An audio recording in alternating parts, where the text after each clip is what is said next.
Bharatiya Janata party की राष्ट्रीय राजनीति में विनोद तावड़े की अहम भूमिका है। चर्चा है कि वे बीजेपी से अलग हुए पुराने नेताओं को वापस लाने की कोशिश कर रहे हैं। इसी पृष्ठभूमि में लगातार केंद्रीय भूमिका निभाने वाले राष्ट्रवादी कांग्रेस पार्टी के वर्तमान गठ नेता एकनाथ खड़से को लेकर चर्चा शुरू हुई है। जलगांव की राजनीति और भारतीय जनता पार्टी के गठन के बाद से उन्होंने विभिन्न जिम्मेदारियां निभाई है। उनसे पूछा गया था कि क्या एकनाथ खड़से बीजेपी में लौटेंगे। इस पर प्रतिक्रिया देते हुए खड़से ने कहा, तावड़े की कोशिश बीजेपी को मजबूत करने की है। लोकसभा चुनाव के मद्देनजर वे तरह तरह के प्रयास कर रहे हैं, इसलिए वे पुराने नेताओं को वापस बीजेपी की धारा में लाना चाहते हैं। तावड़े और हमारे संबंध अच्छे हैं, लेकिन बीजेपी ने हम पर बहुत अत्याचार किया है, इसलिए मैं दोबारा उस पार्टी में शामिल होने के बारे में नहीं सोचूंगा। एकनाथ खड़से की भूमिका के कारण उनकी भाजपा में वापसी की संभावना क्षीण हो गई है। उन्होंने संकेत दिया है कि आगामी लोकसभा चुनाव के मद्देनजर जलगांव और रावेर दोनों लोकसभा क्षेत्रों के लिए एक प्रभावी प्रणाली और महाविकास आघाड़ी के लिए अनुकूल राजनीतिक स्थिती बनाने पर जोर दिया जाएगा।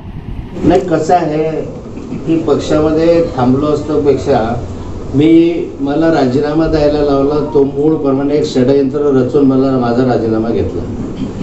वास्तविक काही दोष नव्हता। आता तुमच्याकडे एवढे आरोप केलेले माणसं आहे, माझ्यावर नुसता आरोप झाला, माझा राजीनामा घेतला दुसरे, पुरावा काही नाही, त्यावेळेस पुरावा काही नाही, अजून पुरावा काही नाही, नुसता राजीनामा, आरोप झाला आणि दुसऱ्या दिवशी राजीनामा। मग ज्या माणसानं 42 वर्ष हमाली केली, तर नुसता आरोप झाला, आता तुमच्या आरोपने सिद्ध झाल्यावर तुम्ही आहे ना।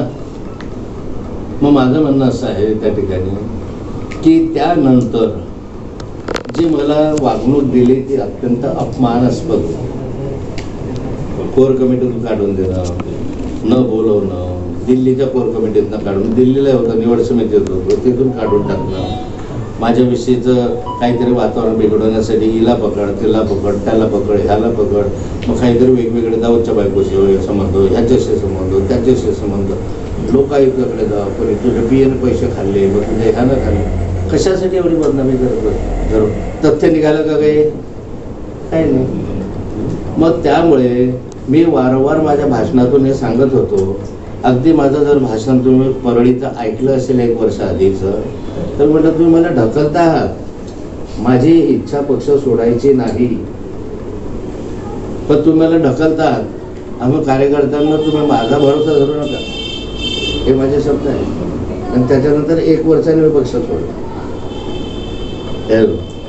मग अपमान किती सहन केला याच्यावर मर्यादा आहे की नाही? मी काय चोर, उचका, बदमाश, कोण्या पोरी आणला फळदापूरला की इकडच्या तिकडे गेले, असं काही नाही का? मुख्यमंत्री पदाचे दावेदार होते तुम्ही? मुख्यमंत्री पदाचा दावेदार होतो, म्हणूनच ते छळणं चाललं। माझ्या सगळी पिलावड जेवढी होती ती माझ्या अंगावर उठली। ज्या पिलांना मी दूध पाजलं, मोठं केलं, ते सत्यासाठी लाचार झाले ना, तत्वासाठी नव्हते, सत्यासाठी होते।